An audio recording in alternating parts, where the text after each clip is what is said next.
তোমরা কি পরিষ্কার দেখতে পাচ্ছ?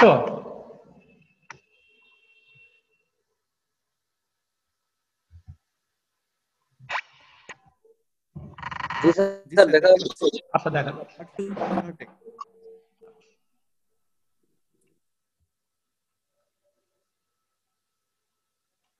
তোমরা সবাই ভালো ছিলে?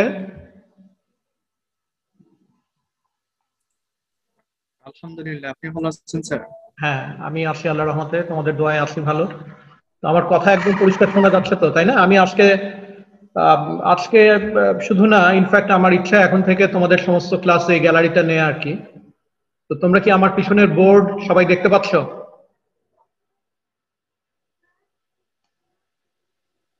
একটু কথা বলতে হবে, না হলে আমি বুঝবো না যে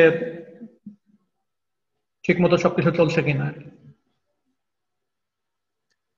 আপনার কথা মাঝে মাঝে আটকাচ্ছে। আচ্ছা, আর বোর্ড একটু ঘোলাটে দেখাচ্ছে। একটু ঘোলাটে দেখাচ্ছে, তাই না? এখন এটা ওয়েব ক্যাম ইউজ করছি এখনো আমরা, মানে কি বলে, কম্পিউটারের ক্যামেরা, সেই জন্যই হয়তো। তো আমি একটু বোর্ডে লিখছি, তোমরা আমাকে বলবে যে পড়তে পারছো কিনা।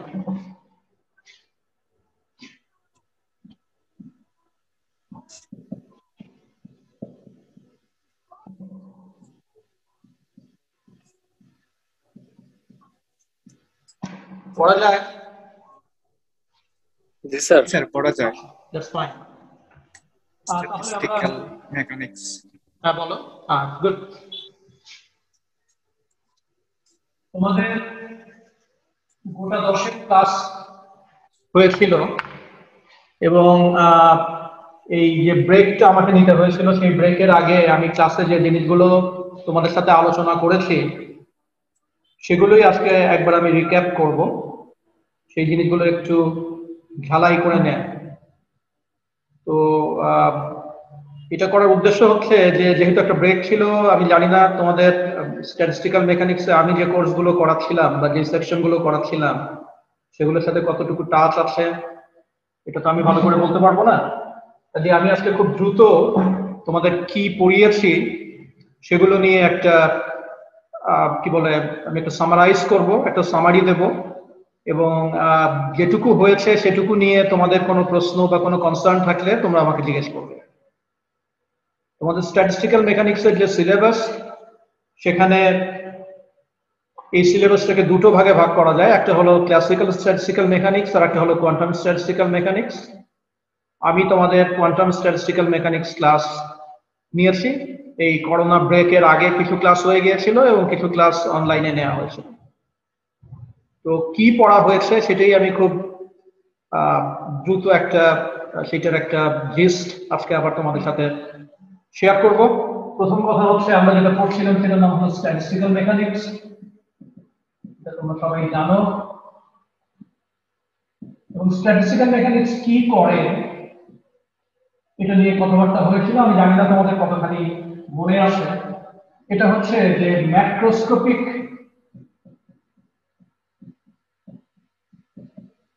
যে স্টেট ফাংশন গুলো আছে। এখন ম্যাক্রোস্কোপিক স্টেট ফাংশন যখন বলি, তখন আমি আসলে ফিজিক্সের কোন ব্রাঞ্চের কথা বলি, কেউ বলতে পারবে? এই শুধু ক্লাসিক্যাল, কিন্তু কথাটা ঠিক হলো না। বেসিক্যালি আমি যখন ম্যাক্রোস্কোপিক স্টেট ফাংশনের কথা বলি, তখন আমি যেই বিজ্ঞানের কথা বলি সেটা তোমরা পড়েছো, সেটার নাম হলো থার্মোডাইনামিক্স। স্ট্যাটিস্টিক্যাল মেকানিক্স এর কনটেক্সটে আমি বলছি যে স্ট্যাটিস্টিক্যাল মেকানিক্সের সাথে থার্মোডাইনামিক্সের খুব একটা নিবিড় সম্পর্ক আছে, এবং থার্মোডাইনামিক্সে আমরা ম্যাক্রোস্কোপিক সিস্টেমের স্টেট ডেসক্রাইব করি in terms of macroscopic state functions. এবং এই যে ম্যাক্রোস্কোপিক স্টেট ফাংশনস আছে, এর উদাহরণগুলো কি ছিল? যেমন ছিল temperature, volume, pressure, magnetic field, even electric field. এই আরো অনেক রকমের ম্যাক্রোস্কোপিক প্যারামিটারকে আমরা ডিফাইন করতাম। এই সমস্ত প্যারামিটারের টার্মে আমরা একটা ম্যাক্রোস্কোপিক বডির অবস্থাটা, তার মানে স্টেটটাকে ডেসক্রাইব করি। এবং এই যে temperature, volume, pressure, magnetic field, electric field, এগুলো নিয়ে হয়তো তোমরা অত কথাবার্তা বলো না, কিন্তু টেম্পারেচার, প্রেসার, ভলিউম এগুলো নিয়ে প্রচুর কথাবার্তা হয়। এই সমস্ত কোয়ান্টিটি আমি তোমাদের বলেছিলাম এরা হচ্ছে অ্যাভারেজ কোয়ান্টিটি, অ্যাভারেজ ওভার এমন মেজারমেন্ট যেটা ম্যাক্রোস্কোপিক মেজারমেন্ট।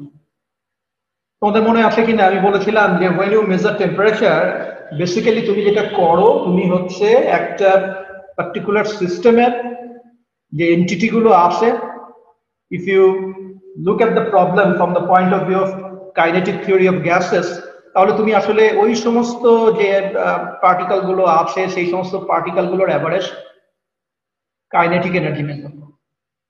তাহলে এই যে মেজারমেন্ট যেগুলো হয় ম্যাক্রোস্কোপিক স্টেট ফাংশনের, এই সমস্ত মেজারমেন্টই হলো অ্যাভারেজ। তোমরা কি দেখতে পাচ্ছ? জি স্যার। এগুলো হচ্ছে অ্যাভারেজ মেজারমেন্ট। এখন কথা হলো এই যে সংখ্যাগুলো আমরা পাই, আমরা থার্মোমিটার দিয়ে একটা টেম্পারেচারের রিডিং পাই, আমার প্রেসার গেজ থাকলে সেখান থেকে একটা প্রেসারের রিডিং পাই, একটা জিনিসের দৈর্ঘ্য প্রস্থ উচ্চতা এগুলো মেপে টেপে আমি যে তোমার ভলিউম বের করি, এই সমস্ত যে এক্সপ্রেশন এই যে ভ্যালুগুলো পাই, এই ভ্যালুগুলো তো আসলে একটা সিস্টেমের ভিতরে যে পার্টিকেল গুলো আছে, যে মাইক্রোস্কোপিক বডি গুলো আছে, তাদের আচার আচরণের একটা কালেকটিভ প্রকাশ। তার মানে যেটা বলছিলাম যে তুমি যদি একটা এক কাপ পানি নাও এবং সেই পানির ভিতরে যদি হাতটা ঢুকিয়ে দাও এবং তোমার যদি গরম লাগে, এই গরম লাগাটা হচ্ছে ওই যে তোমার কাপের ভিতরে তুমি হাত ঢুকিয়ে দিলে সেখানে যে পানির যে মলিকুল গুলো আছে তাদের অ্যাভারেজ কাইনেটিক এনার্জির একটা মেজার, যেটা তুমি গরম হিসাবে অনুভব করেছো। এখন স্ট্যাটিস্টিক্যাল মেকানিক্স কি করে? স্ট্যাটিস্টিক্যাল মেকানিক্স যে কাজটা করে সেটা হলো এই যে মাইক্রোস্কোপিক বডিগুলোর গড় ব্যবহার কেমন হবে সেইটা ডিটারমিন করার একটা উপায় আমাদের বলে দেয়। এবং এর ফলে আমরা কি করি? এর ফলে আমরা যেটা করতে পারি সেটা হলো মাইক্রোস্কোপিক এন্টিটিস যেগুলো আছে, এই সমস্ত মাইক্রোস্কোপিক এন্টিটিস এর আচার আচরণ স্টাডি করে আমরা সিস্টেমটার ম্যাক্রোস্কোপিক বিহেভিয়ার কেমন হবে সেটার একটা বর্ণনা দাঁড় করাই। তাহলে স্ট্যাটিস্টিক্যাল মেকানিক্স কি করে? স্ট্যাটিস্টিক্যাল মেকানিক্স হচ্ছে একটা ব্রিজ।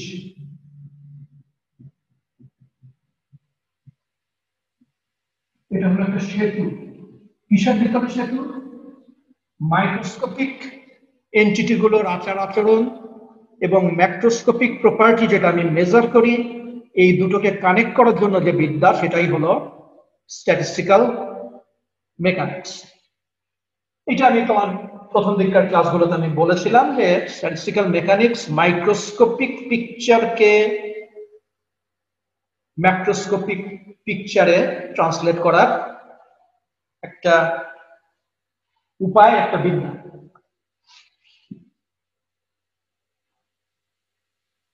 এটা থেকে কিছু বোঝা যায়? কিছু কি বুঝতে পারছো?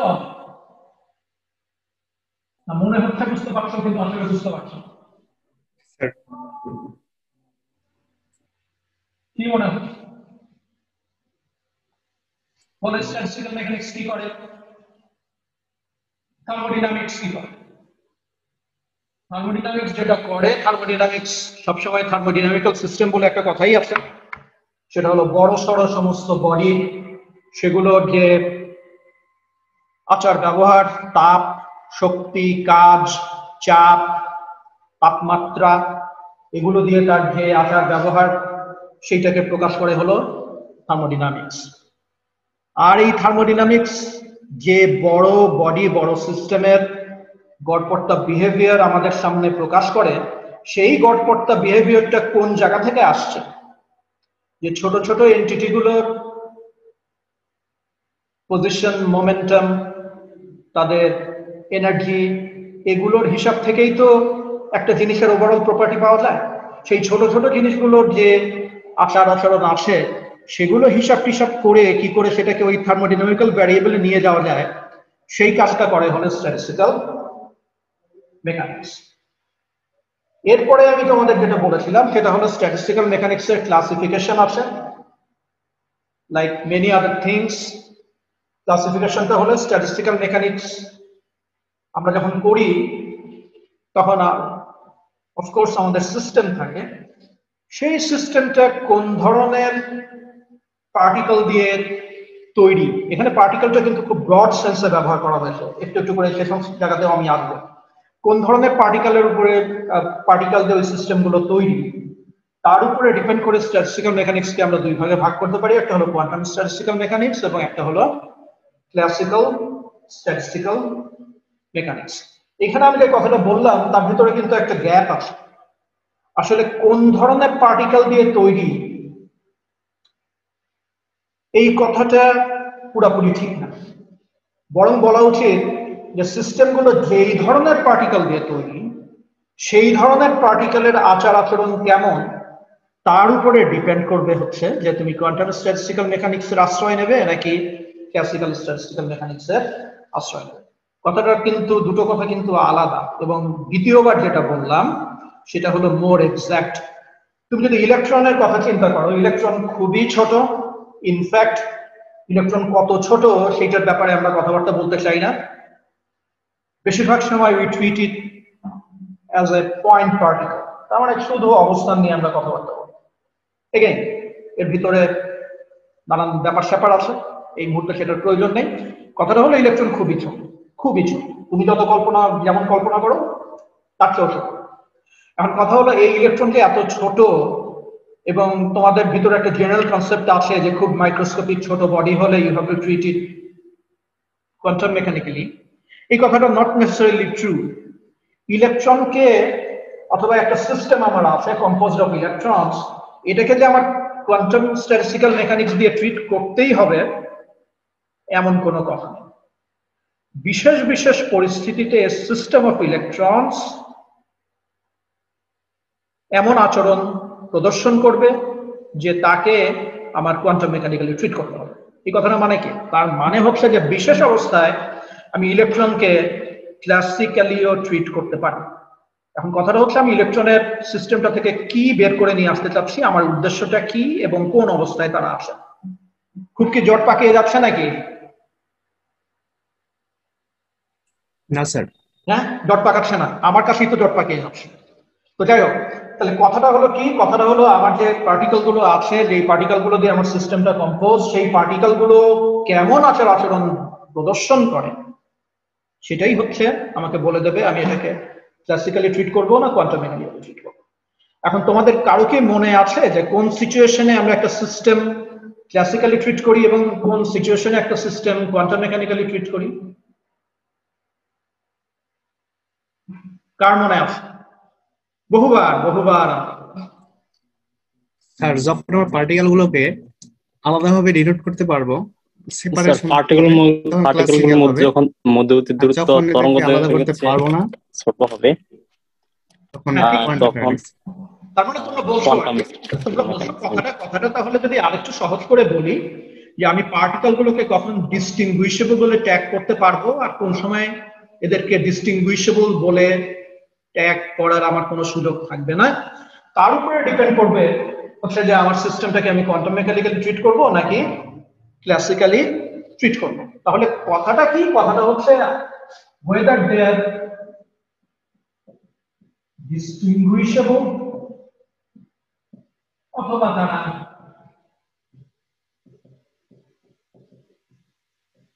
indistinguishable। একটা জিনিস মনে রাখতে হবে, ক্লাসিক্যালি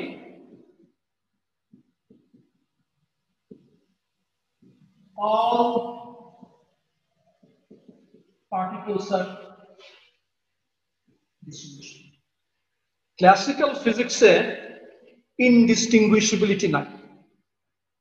তার মানে তোমার দৃষ্টিভঙ্গি যদি ক্লাসিক্যাল হয় তাহলে সেই দৃষ্টিভঙ্গি দিয়ে তুমি ইনডিস্টিংগুইশেবল পার্টিকেলের কনসেপ্টে যেতে পারো। তাহলে এই কথাটাই যদি আবার রিফ্রেশ করি তাহলে যে ইনডিস্টিংগুইশেবল পার্টিকেলের কথা যেখানে আসছে এই কনসেপ্টটা হচ্ছে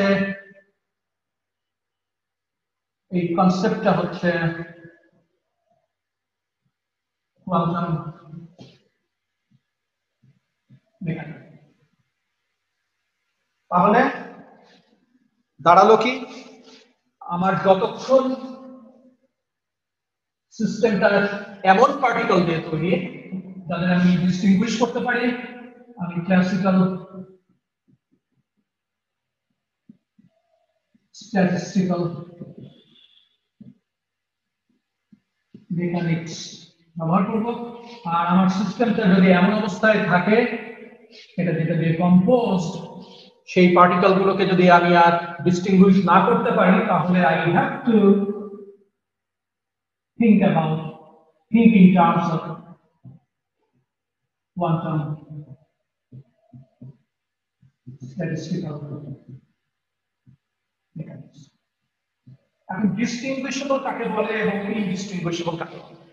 বেসিক্যালি আমরা স্ট্যাটিস্টিক্যাল মেকানিক্সের যে সিস্টেমগুলো নিয়ে কাজ করি সেগুলোর ভিতরে যে পার্টিকেল গুলো আছে, এগেইন পার্টিকেল কোট আনকোটের ভিতরে, কারণ সিস্টেমের ভিতরে যা থাকে তার সবকিছুই আমরা ক্লাসিক্যালি যে পার্টিকেল ধরছি এরকম এন্টিটি যে হতে হবে এমন কোনো কথা নাই। পার্টিকেলের ব্রডার মিনিং আছে, কজ এ পার্টিকেল।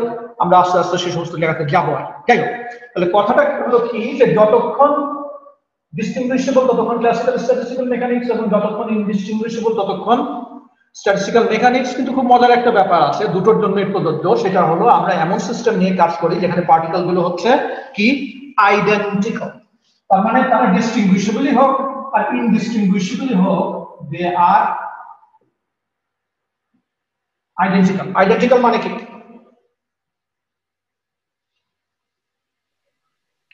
দেখতে সবগুলো একই রকম। এক্স্যাক্টলি, দেখতে তারা সবই একরকম। দেখতে তারা সব একরকম হওয়া সত্ত্বেও under particular set of conditions একটা থেকে আরেকটাকে আলাদা করা যায়, এবং under particular set of conditions একটা থেকে আরেকটাকে আলাদা করা যায় না। যখন আলাদা করা যায় না কোয়ান্টাম স্ট্যাটিস্টিক্যাল মেকানিক্স, এবং যখন আলাদা করা যায় তখন ক্লাসিক্যাল স্ট্যাটিস্টিক্যাল মেকানিক্স। এখন দেখতে একই রকম, আলাদা করা যায়, তাহলে এই যে আলাদা করা যায় এই কথাটার মানেটা কি? ফিজিক্সে আলাদা করা যায় কথাটার মানে কি? প্রপার্টিজ ভিন্ন হতে পারে sir. No no sir, wave function overlap করে না। কামান, আমি তো এখনো কোয়ান্টাম মেকানিক্সের ভিতরে যাইনি। ওয়েভ ফাংশনের ভিতরে তো এখন আমি ঢুকিনি।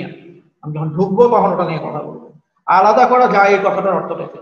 আমাদের ধাপে ধাপে বুঝতে হবে, step by step. If you miss a step, তোমার আন্ডারস্ট্যান্ডিং এর ভিতরে একটা গ্যাপ থেকে, তাহলে আগে আমরা বুঝি যে আলাদা করা যায় এই কথাটার ফিজিক্সে মানে। স্যার একদিন একটা উদাহরণ দিয়েছিলেন মিষ্টি দিয়ে। মিষ্টি দিয়ে উদাহরণ দিয়েছিলাম। মিষ্টির উদাহরণটা ছিল, কিন্তু তার আগের ধাপটা তুমি মিস করছো। কথাটা হচ্ছে ডিস্টিংগুইশেবল। ফিজিক্সে ডিস্টিংগুইশেবল শব্দটার অর্থ হলো অ্যাট এভরি ইনস্ট্যান্ট, তার মানে প্রতি মুহূর্তে আমি যদি পার্টিকেল গুলোর প্রত্যেকটার আলাদা আলাদা করে পজিশন এবং মোমেন্টামকে ডিফাইন করতে পারি, দে আর ডিস্টিংগুইশেবল। তার মানে তোমার কোটি কোটি পার্টিকেল আছে, একটা 1 নম্বর, একটা 2 নম্বর, একটা 3 নম্বর, একটা কোটি নাম্বার, এবং তারা দেখতে হুবহু আইডেন্টিক্যাল।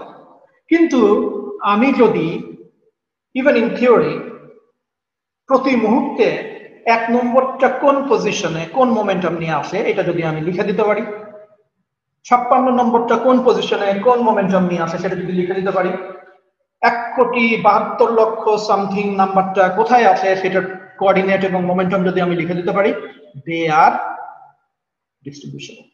এটা কিন্তু আমি চাই আজকে ক্লাসে যারা উপস্থিত আছো তারা প্রত্যেকে মাথার মধ্যে ঢুকিয়ে নাও যে ফিজিক্সে ডিস্টিংগুইশেবল এই কথার অর্থ হলো, তুমি জানো যে ফেজ স্পেস আছে, কনফিগারেশন স্পেস আছে। সেই ফেজ স্পেস বা কনফিগারেশন স্পেসে প্রত্যেকটা পার্টিকেলের জন্য you have set of coordinates, generalized coordinates and generalized momentum. এগুলোর ভ্যালু যদি তোমার জানা থাকে নিশ্চয়ই তুমি প্রত্যেকটা থেকে প্রত্যেকটাকে আলাদা করতে পারবে। এবং ক্লাসিক্যালি যেটা বলছিলাম যে সমস্ত সিস্টেম অফ পার্টিকেলস হলো ডিস্টিংগুইশেবল, তার কারণ ক্লাসিক্যালি এই যত কষ্টই হোক না কেন, যত বড় সুপার কম্পিউটারই তোমার লাগুক না কেন, ক্লাসিক্যালি ইন থিওরি তোমার সিস্টেমে যত পার্টিকেলই থাকুক না কেন, তারা যেভাবেই থাকুক না কেন, ক্লাসিক্যালি কোনো রেস্ট্রিকশন নাই যে তুমি প্রত্যেকের কোঅর্ডিনেট এবং প্রত্যেকের মোমেন্টাম আলাদা আলাদা করে চিহ্নিত করতে পারবে না। ক্লাসিক্যালি ইটস পসিবল, যত কঠিনই হোক। কাজে ক্লাসিক্যালি যেহেতু এই কাজটা করা যায়, ক্লাসিক্যাল সমস্ত পার্টিকেলই হচ্ছে ডিস্ট্রিবিউশন। বোঝা গেল কি কিছু? জি স্যার। কি বোঝা গেল বলো, কি বোঝা গেল? সিস্টেমের পার্টিকেল গুলোকে যদি আমরা ইনস্ট্যান্ট টাইমে বলে দিতে পারি তার মোমেন্টাম পজিশন তার মোমেন্টাম আলাদা পজিশন আলাদা। যদি আমি সব প্রতি মুহূর্তের জন্য বলতে পারি, তাহলে সে অন্যগুলো থেকে আলাদা হয়, জি তাই না? স্যার। কথাটা হলো ওই যে আমি যে রসগোল্লার আগে তোমাদের যে উদাহরণ দিয়েছিলাম, সেটা হচ্ছে এরকম যে you have a set of identical marbles, যে মার্বেল গুলো সমস্ত দিক থেকে একই রকম, তুমি এগুলো সমস্ত আজকে এই ফ্লোরে এরকম গড়িয়ে দিলে, কিন্তু তুমি যদি প্রত্যেকটা মার্বেলকে ফলো করতে পারো কে কোথায় আসে, যতক্ষণ তুমি ফলো করতে পারবে তারা একে অপরের সাথে কি ডিস্টিংগুইশ। কিন্তু যখন কোয়ান্টাম মেকানিক্স চলে আসলো তখন সিচুয়েশনটা অন্যরকম হয়ে গেল। আমরা বললাম যে দেখো এগুলো আর এইসব পার্টিকেল টার্টিকেল ওইভাবে বলো না, there is wave particle duality. de Broglieর hypothesis আছে, with each momentum you have a wavelength associated with the system। এইরকম অবস্থাতে দুটো পার্টিকেল কোট আনকোটের ভিতরে আবারও দুটো পার্টিকেল, এদের সাথে যে অ্যাসোসিয়েটেড যে de Broglie ওয়েভলেন্থ আছে, এই ওয়েভলেন্থ গুলো আসলে ওই পার্টিকেল গুলো কতটুকু এলাকার ভিতরে ছড়িয়ে আছে সেটা একটা মেজার। এখন তোমার দুটো পার্টিকেল আছে, they have two de Broglie wavelengths. এই ওয়েভলেন্থ গুলো যদি পার্টিকেল গুলো এমন ভাবে থাকে যে একটা ওয়েভলেন্থের উপরে আরেকটা ওয়েভলেন্থ উঠে গেছে, ওভারল্যাপ বিটুইন দ্য ওয়েভলেন্থস, তাহলে এই ওভারল্যাপের পরিমাণ যদি বেশি হয়, তুমি আর বলতে পারবে না যে তুমি আসলে কোন পার্টিকেলটাকে দেখছো। ঠিক আছে? কথাটা তাহলে কি দাঁড়ালো যে এই যে classically we have very localised particles, প্রত্যেকটা পার্টিকেল স্পেসের একটা করে পয়েন্টে আছে। কিন্তু যখন তুমি কোয়ান্টাম মেকানিক্সে চলে আসলে, ইনফ্যাক্ট তুমি যদি ঠেলে ঠুলে নিয়ে যেতে চাও, you can go to the uncertain principle. অদ্দূর আমি যাচ্ছি না এখন, কারণ যাওয়ার প্রয়োজন নাই। তুমি শুধু de Broglie ওয়েভলেন্থের টার্মে বলতে পারো যে এই যে আমার হাতে যেটা আছে এইটার সাথে একটা অ্যাসোসিয়েটেড de Broglie ওয়েভলেন্থ আছে, অত বড় না, অ্যাকচুয়ালি খুবই স্মল। de Broglie ওয়েভলেন্থ আছে, এই যে আরেকটা আছে এইটার সাথে আরেকটা অ্যাসোসিয়েটেড de Broglie ওয়েভলেন্থ আছে। এখন এদের অ্যাভারেজ সেপারেশন, এরা নড়াচড়া করে বেড়াচ্ছে, কিন্তু অ্যাভারেজ সেপারেশন যদি এইটা হয়, এবং এই অ্যাভারেজ সেপারেশনের তুলনায় এদের যদি de Broglie ওয়েভলেন্থ বড় হয়, দেন এই দুটোকে আর আলাদা করে বলা যাবে না যে কোনটাকে। বোঝা গেল কি? জি স্যার। হ্যাঁ, তাহলে দুটো ফ্যাক্টর চলে আসছে, হচ্ছে একটা হচ্ছে অ্যাভারেজ ইন্টারপার্টিকেল সেপারেশন, দুটো পার্টিকেলের ভিতরে গড়পড়টা কতটুকু সেপারেশন। কেন গড়পড়টা সেপারেশনের কথা বলছি? কারণ আমার সিস্টেমের ভিতরে যে পার্টিকেল গুলো আছে এরা সতত প্রতিনিয়ত চলনশীল, কাজে কখনো ডিস্টেন্স কমে কখনো ডিস্টেন্স বাড়ে, কিন্তু একটা গড় ডিস্টেন্স তো আমি হিসাব করতেই পারি। That's why average is important. তাহলে এই অ্যাভারেজ যে ডিস্টেন্স আছে আর অ্যাভারেজ de Broglie ওয়েভলেন্থ আছে, তারপরে এই যে নড়াচড়া করে, দেয়ার আর ইন্টারঅ্যাকশনস, তাহলে এদের মোমেন্টাম চেঞ্জ হবে। মোমেন্টাম চেঞ্জ হলেই তোমরা জানো de Broglie ওয়েভলেন্থও চেঞ্জ হবে, কারণ মোমেন্টাম এবং de Broglie ওয়েভলেন্থ এর কানেক্টেড। তাহলে কি অ্যাভারেজ ইন্টারপার্টিকেল ডিসটেন্স যেমন আছে, তেমনি অ্যাভারেজ de Broglie ওয়েভলেন্থ আছে। এই দুটো তুলনা করবো আমি, এবং এই দুটো তুলনা করে I will decide whether I should fit the problem quantum mechanically or classically। বোঝা গেল কি? শোনো, তোমাদের রেসপন্স করতে হবে। আমি গ্যালারিতে তো এমনি আসিনি, আমি পুরো ক্লাসের আমি নিজে কল্পনা করার চেষ্টা করছি যে তোমরা সবাই গ্যালারিতে আমার সামনে বসে আছো। সো ওই রকম পালিয়ে টালিয়ে থাকলে তো চলবে না। বোঝা না গেলে আমাকে জিজ্ঞেস করতে হবে, এবং বোঝা গেলে বলতে হবে যে বুঝতে পারলাম স্যার। বোঝা গেছে? এগুলো পুরাতন পড়া কিন্তু সব। জি স্যার, আচ্ছা, বোঝা গেছে। তাহলে কথা হলো যে কোয়ান্টাম এবং ক্লাসিক্যাল আমরা কিছুটা ধারণা করতে পারলাম যে কখন কোনটা, এবং যে কোনো বলছিলাম it's not about particle, it's about the situation. এই দুটোর সাথে ধরো অ্যাসোসিয়েটেড de Broglie ওয়েভলেন্থ আছে, এবং সেই de Broglie ওয়েভলেন্থ এদের মোমেন্টামের উপরে ডিপেন্ড করে। এখন এরা যদি এত দূরে থাকে, তাহলে হতে পারে যে একটা de Broglie ওয়েভলেন্থের সাথে আরেকটা de Broglie ওয়েভলেন্থ ওভারল্যাপ করছে না, কিন্তু একই পার্টিকেল যদি সিচুয়েশনটা এমন হয় এদের অ্যাভারেজ ইন্টারপার্টিকেল সেপারেশন এরকম, তখন ওই আগের মোমেন্টাম থাকা সত্ত্বেও, তার মানে আগের যে de Broglie ওয়েভলেন্থ ছিল সেই de Broglie ওয়েভলেন্থ কিন্তু এখন একটা আরেকটার সাথে ওভারল্যাপ করা শুরু করবে। তাহলে এই একই জিনিস যখন এরকম ছিল তখন তারা ছিল ক্লাসিক্যাল, যখন এই অবস্থায় চলে এসছে তখন এদের নিয়ে যে সিস্টেমটা তৈরি, you have to treat it quantum mechanical. তাহলে বুঝতেই পারছো যে it's not about particle, it's about the situation.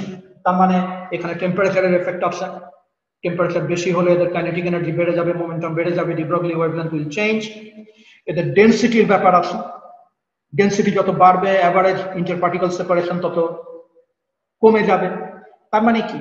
তার মানে একই সিস্টেম লাইক ইলেকট্রনস একটা পার্টিকুলার কন্টেইনারের ভিতরে রেখে আমি তাকে ট্রিট করতে পারি এমন ভাবে যে situation demands it should be treated classically. আবার একটা ছোট্ট কন্টেইনারের ভিতরে সেই ইলেকট্রনগুলোকে যদি আমি ঢুকিয়ে নিই তাহলে হতে পারে that situation will be such that I have to treat it quantum mechanically. It's not about electrons, it's about the situation. এখন কোয়ান্টাম মেকানিক্যালি যখন আমি ট্রিট করতে যাব সেখানেও আমার ব্যাপার স্যাপার আছে, এবং সেই জায়গাতেই আমি তোমাদের পড়িয়েছিলাম যে ওয়েভ ফাংশনের সিমেট্রি এবং exchange symmetry. Quantum statistical mechanics তাহলে কখন আসলো? কোয়ান্টাম স্ট্যাটিস্টিক্যাল মেকানিক্স আসলো যখন I have indistinguishable particles.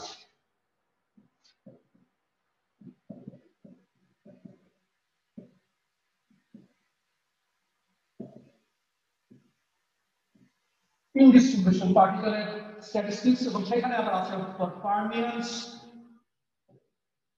এবং সেখানে আছে বোসনস। এগুলো তোমাদের আমি বলেছি।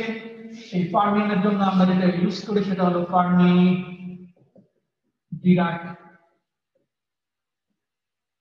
ডিস্ট্রিবিউশন, এবং বোসনের জন্য আমরা যেটা ইউজ করি সেটা হলো বোস আইনস্টাইন ডিস্ট্রিবিউশন। এই যে ফার্মিয়ন এবং এই যে বোসন, এদের যে ক্লাসিফিকেশন আমি করেছি সেটা কিভাবে করেছি? from the symmetry of the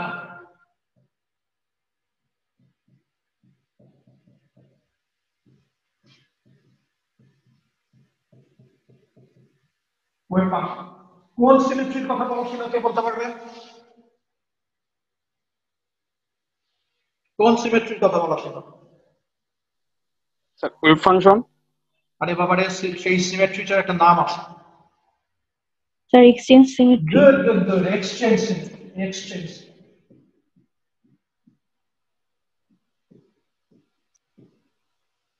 দেখি আমি একটু তোমাদের মুখ থেকে শুনতে চাই এক্সচেঞ্জ সিমেট্রির বক্তব্যটা কি ছিল।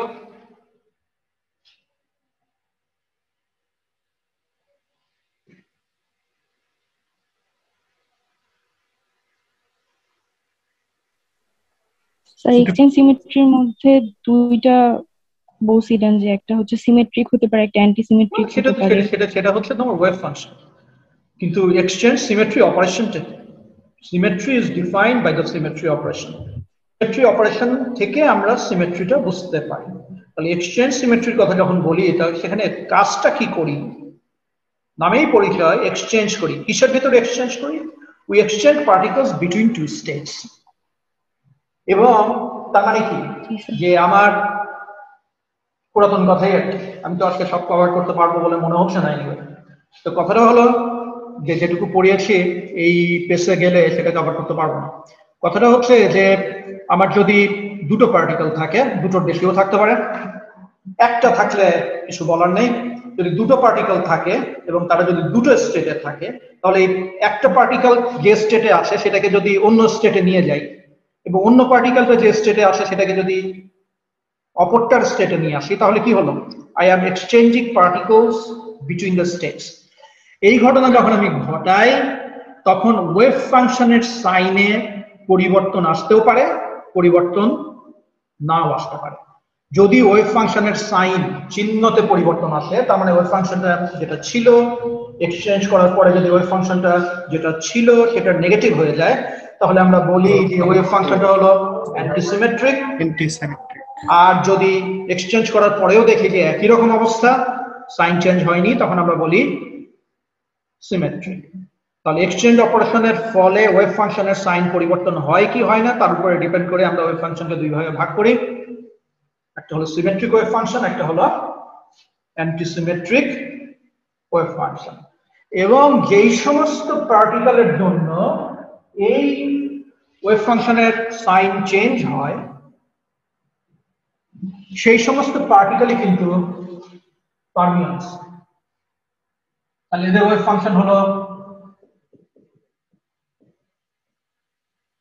অ্যান্টিসিমেট্রিক, এবং যাদের সাইন চেঞ্জ হয় না তারা হলো সিমেট্রিক এবং তারা হলো বোসন্স। এবং আমরা দেখেছিলাম এটা একটা কনসিকোয়েন্স, ওয়ান্ডারফুল কনসিকোয়েন্স, দারুণ ফিজিক্স। সেটা হচ্ছে কি, যে যাদের ওয়েভ ফাংশন অ্যান্টিসিমেট্রিক, যেই সমস্ত পার্টিকেলের জন্য, সেই সমস্ত পার্টিকেল এক্সক্লুশন প্রিন্সিপাল মেনে চলে, এবং যাদের ওয়েভ ফাংশন সিমেট্রিক, যেই সমস্ত পার্টিকেলের জন্য, সেই সমস্ত পার্টিকেল এক্সক্লুশন প্রিন্সিপাল মানে না। তাহলে শেষ পর্যন্ত কি দাঁড়ালো? যেটা দাঁড়ালো সেটা হলো কোয়ান্টাম স্ট্যাটিস্টিক্যাল মেকানিক্সের যে দুই রকমের ধারা আছে, তার মধ্যে একটা হলো বোসনের জন্য, একটা হলো ফার্মিয়নের জন্য। ফার্মিয়নের ওয়েভ ফাংশন হলো অ্যান্টিসিমেট্রিক, বোসনের ওয়েভ ফাংশন হলো সিমেট্রিক। ফার্মিয়ন এক্সক্লুশন প্রিন্সিপাল মেনে চলে, বোসন এক্সক্লুশন প্রিন্সিপাল মেনে চলে না। এরপরে ধাপে যে আমরা বলেছিলাম যে পার্টিকুলার স্পিন কনফিগারেশন, ফার্মিয়নের জন্য যে স্পিন আছে সেই স্পিন গুলো কেমন? ফার্মিয়নের স্পিন হচ্ছে অড হাফ ইন্টিজার, এদের স্পিন হতে পারে হাফ, 3/2 এটসেট্রা। আর বোসনের জন্য হলো 0, 1, 2 এটসেট্রা। তাহলে এগুলো হলো কি? এগুলো হলো ইন্ট্রিনসিক স্পিন। আচ্ছা, এটুকু আমরা শিখেছিলাম। এটুকু শেখার পরে আমরা কতগুলো টার্ম শিখেছি। টার্মগুলোর ভিতরে ছিল, আমি যেটুকু মনে করতে পারি,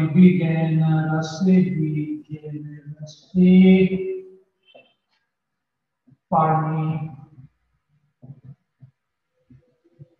এনার্জি।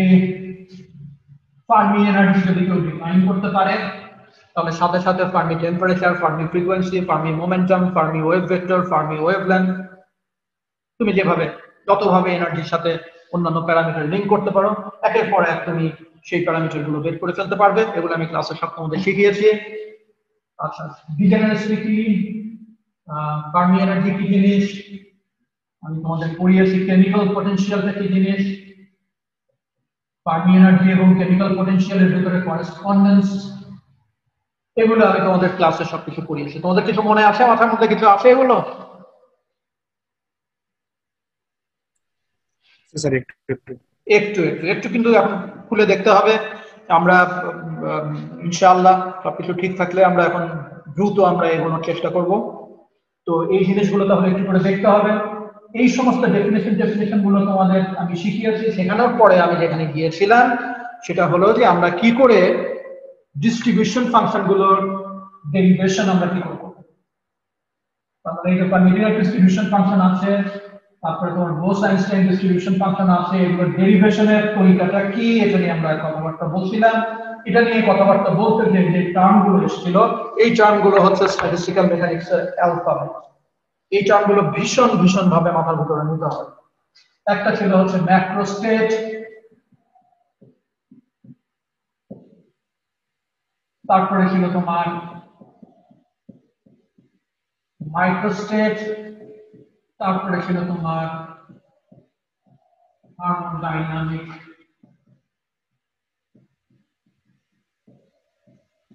probability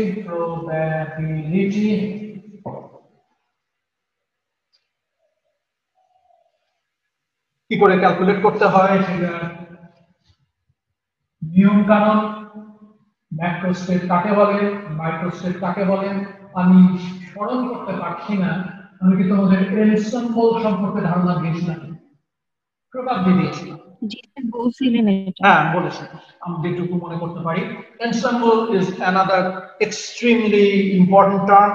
এবং থার্মোডাইনামিক্স, শুধু থার্মোডাইনামিক্স নয়, statistical mechanics, thermodynamics, in fact quantum mechanics, এগুলো ভালো করে বুঝতে গেলে তোমাকে এনসেম্বলে যেতে হবে। আচ্ছা, আমি এই সমস্ত জিনিস সম্পর্কে তোমাদের ধারণা দিয়েছি এবং আমি তোমাদের দেখিয়েছিলাম যে কি করে থার্মোডাইনামিক প্রবাবিলিটি ক্যালকুলেট করতে হয়, হাউ টু ক্যালকুলেট। এবং আমি একই সাথে দেখিয়েছিলাম যে ক্লাসিক্যাল হলে কি করে ক্যালকুলেট করতে হয়, বোসনের জন্য কি করে ক্যালকুলেট করতে হয়, এবং ফার্মিয়নের জন্য কি করে ক্যালকুলেট করতে হয়, এক্সাম্পলস, এগুলো সবই দেখানো আছে। তারপরে আমরা যেটা করেছিলাম যে এই সমস্ত বিদ্যাগুলো আমাদের মাথার ভিতরে নিয়ে আমরা শেষ ক্লাসে পারমিডিনার ডিস্ট্রিবিউশন ফাংশনের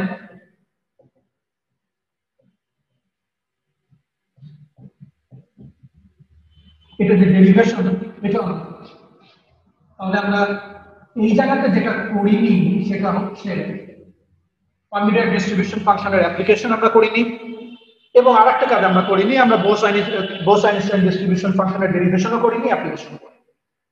তো সেগুলো আমরা করব। কিন্তু একটা জিনিস আমি আজকে তোমাদের ক্লাসে এখন পর্যন্ত বলিনি, কিন্তু which was very important, বলতো আমি করিয়েছি কিন্তু বলিনি কি সেটা?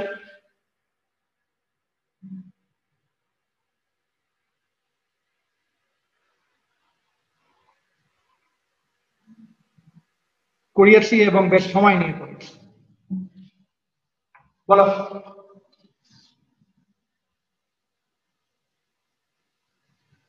তোমরা কি করছিলে ছুটির ভিতরে? কি বাবা? Postulates of quantum statistical mechanics.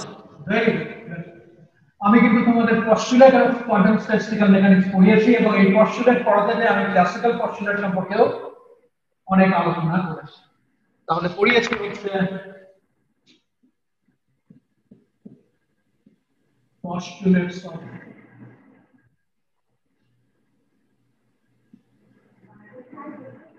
quantum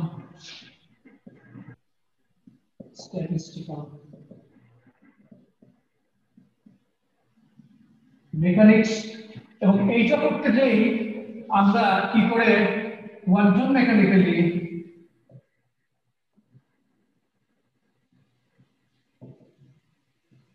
একটা ডাইনামিক্যাল ভ্যারিয়েবল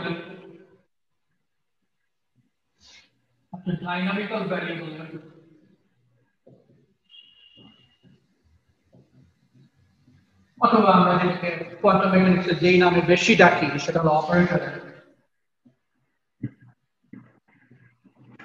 এক্সপেকটেশন ভ্যালু বের করতে হয়।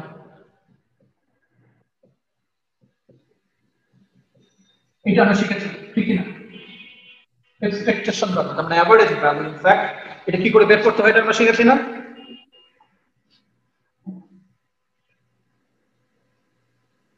মনে আছে কারো?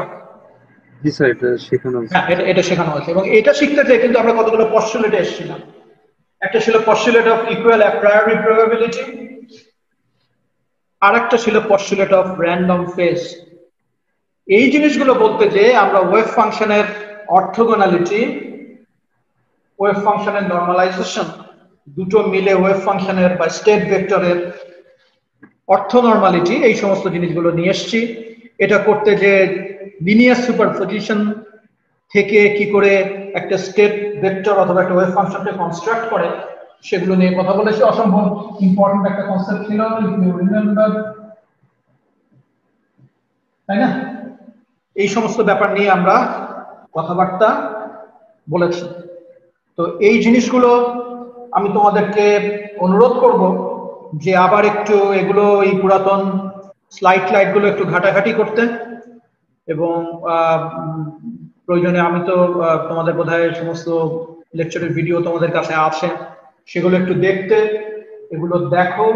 এগুলো দেখলে হবে কি, এর পরের যে ক্লাসগুলো আমরা করব সেগুলো ইফেক্টিভলি করা যাবে এবং সেগুলো ভালো করে বোঝা যাবে। তো মোরলেস আমার যেটুকু স্মরণ আছে আর কি, জাস্ট যেটুকু মনে করতে পারলাম সেগুলো একটু তোমাদেরকে মনে করিয়ে দেওয়ার চেষ্টা করেছি যে এই জিনিসগুলো কিন্তু আমাদের শেখা হয়েছে, শেখা হওয়ার কথা।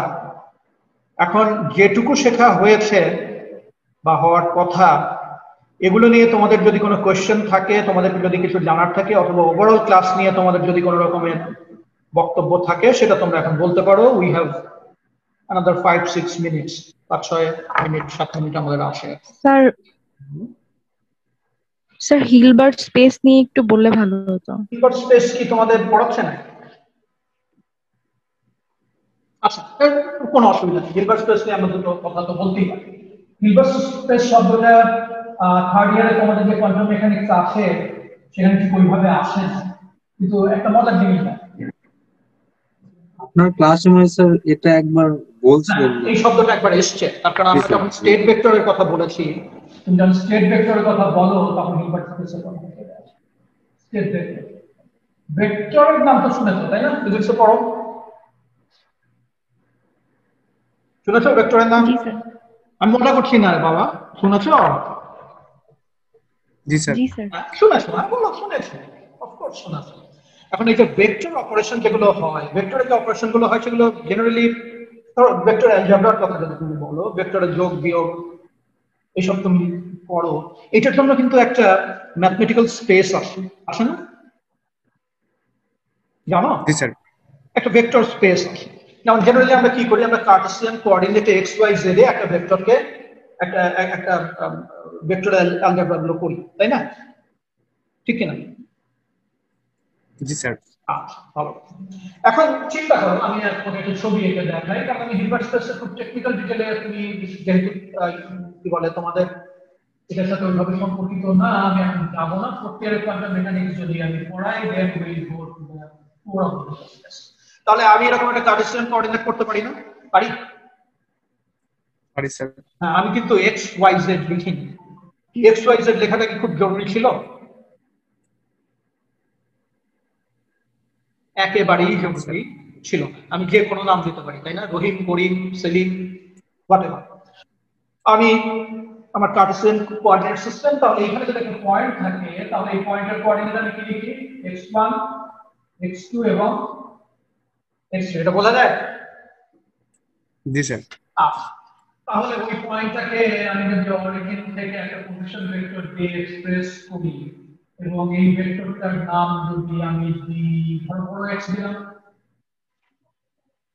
আমি ইচ্ছা করেই কিন্তু এই সমস্ত সিম্বল ইউজ করছি, যেন তোমার মাথার মধ্যে ঢোকে যে পজিশন ভেক্টর হলে এটাকে আর দিতে হবে এমন কোনো কথা নাই, আমি যা ইচ্ছা তাই করি। তাহলে এই যে x, এই xটাকে আমি কিভাবে এক্সপ্রেস করতে পারি?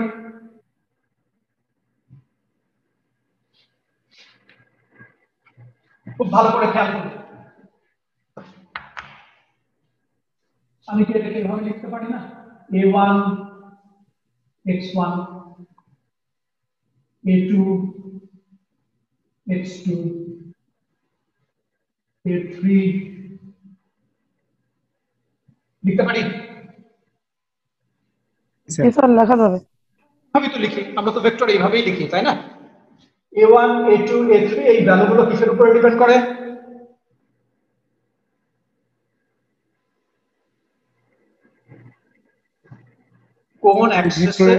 কোন অ্যাক্সিসে কতখানি কম্পোনেন্ট, তার উপরে এই ভ্যালুগুলো ডিপেন্ড করে, ঠিক কিনা? জি স্যার। জি স্যার। ঠিক কিনা? জি স্যার। ঠিক আছে, তাহলে এই পুরোটাকে আমি এভাবে লিখতে পারি।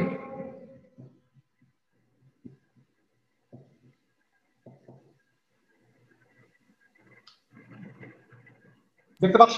যাবে স্যার। হ্যাঁ স্যার লেখা যাবে? যাবে। জি স্যার। লেখা যাবে কিনা? যাবে স্যার। যাবে। এখন চিন্তা করো তোরে বাবা, সাই যদি একটা স্টেট ভেক্টর হয়, সেটাকে আমরা লিখেছি এইভাবে। এই দুটো চেহারার ভিতরে কিন্তু তুমি কোন রকমের মিল দেখতে পাচ্ছ? জি স্যার, মিল শুধু মিল দেখতে পাচ্ছ না, ভয়ানক মিল দেখতে পাচ্ছ, তাই না? ভিজুয়ালাইজ হচ্ছে, কি বুঝতে পারতেছি পুরো বিষয়। হ্যাঁ, ভিজুয়ালাইজ করা যাচ্ছে স্যার। ভিজুয়ালাইজ করা যাচ্ছে। হ্যাঁ, ঠিক আছে, ভিজুয়ালাইজ করাটা আসলে আলটিমেটলি কঠিন, কিন্তু তুমি বুঝতে পারছো যে কি জন্য একটা এই দুটোর ভিতরে একটা একটা কমন থ্রেড আছে, ঠিক কিনা? এখন তুমি চিন্তা করো, এই যদি একটা স্টেট ভেক্টর হয়, কোয়ান্টাম মেকানিক্যাল স্টেট ভেক্টর হয়, তাহলে আমি সেই স্টেট ভেক্টরটাকে ইন টার্মস অফ এই সমস্ত এগুলোকে কি বলবে তুমি তখন? বেসিস ভেক্টরস, সেগুলোর টার্মে আমি প্রকাশ করেছি অ্যাজ এ লিনিয়ার সুপারপজিশন। এখন এই কাজটা যখন আমি ভেক্টরিক্যালি করি, তখন আমি কিসের সাহায্য নিই? আমার কি প্রয়োজন হয়? একটা ভেক্টর স্পেসও থাকতে হয়, তাই না? হয় কিনা? জি স্যার। এই যে একটা ভেক্টর স্পেস আমি তৈরি করে দিয়েছি, তাহলে এটা করতে গেলেও এর যে ম্যাথমেটিক্স, এর যে অ্যালজেব্রা, এর যে সমস্ত নিয়ম কানুন রীতিনীতি, সেটার জন্য নিশ্চয়ই একটা স্পেস আছে, আছে না? থাকতেই হবে। সেই যে স্পেসটা আছে তার বহু বৈশিষ্ট্য আছে।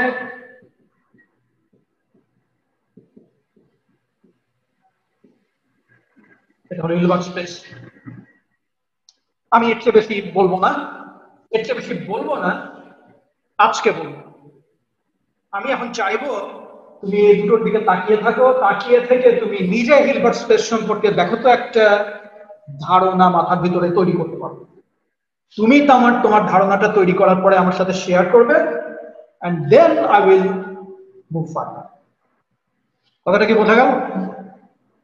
জি স্যার। তাহলে আগে ভেক্টর স্পেসে কি হয় না হয় আমরা ভালো করে বুঝি, তারপরে আমরা একটা 3 ডাইমেনশনাল ভেক্টর স্পেসে একটা ভেক্টরকে কি করে রিপ্রেজেন্ট করি, সেটা কি করে লিখি, সেটা তরিকাটার দিকে তাকাই।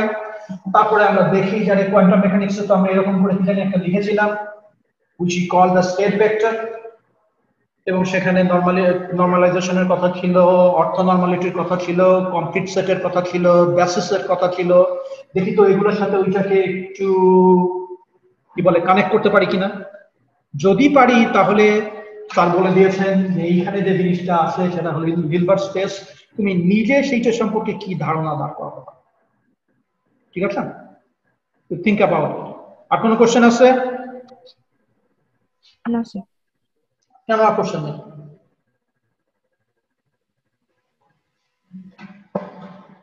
ঠিক আছে, তোমাদের সময় প্রায় শেষের দিকে।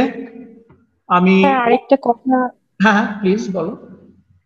স্যার আমরা তো অনেকে রাজশাহীতে নাই, তো এখন ডিপার্টমেন্টে ভর্তিটা এখন যায় দিতে হবে, এটা কিভাবে করব, সম্ভব কিভাবে? আমি ঠিক জানি না, তবে আমি কোথাও যেন দেখছিলাম তোমাদের এখন ভর্তি কার্যক্রম পুরোপুরি অনলাইন হয়ে যায়নি? স্যার অনলাইন হয়েছে, কিন্তু ডিপার্টমেন্টে 1800 টাকা জমা দিতে হবে। তো এখন তো অনেকেই বাইরে, রাজশাহী। এই 1800 টাকা জমা না দিলে কি তোমাদের ভর্তি হয় না নাকি? স্যার এখন ওই নোটিশে তো এটাই দেখলাম, এখন অনেক ডিপার্টমেন্টে নাকি শুনতেছি যে এটা ভর্তি মানে ডিপার্টমেন্টে যে টাকাটা জমা দিতে হবে সেটা হচ্ছে ভার্সিটি খোলার পরে দিলেও হবে, এরকম আমার মনে শুনলাম। হয় ডিপার্টমেন্টে নাকি হচ্ছে। আমার তো কিছু জানা নেই বাবা, আমি এটা নিয়ে একটু কথা বলতে পারি। আমার তো মনে হয় যে এটা আমাদের এখানেও করা সম্ভব, যে এইটা তোমরা যখন খুলবে তখন এসে দিয়ে দেবে।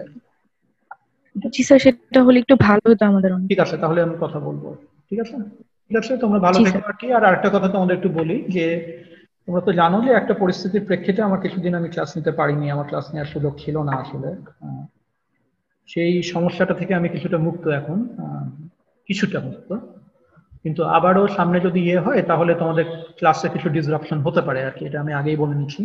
ঠিক আছে, সেটা একটু মাথায় রেখো যে হঠাৎ করে হয়তো আমার আবারও ওই 2-1 সপ্তাহের জন্য এরকম পরিস্থিতি হতে পারে। তো সেটার জন্য না হয় তোমরা দোয়া করো, তোমরা সবাই ভালো থেকো। ঠিক আছে, শেষ করছি। জি স্যার। আসসালামু আলাইকুম স্যার।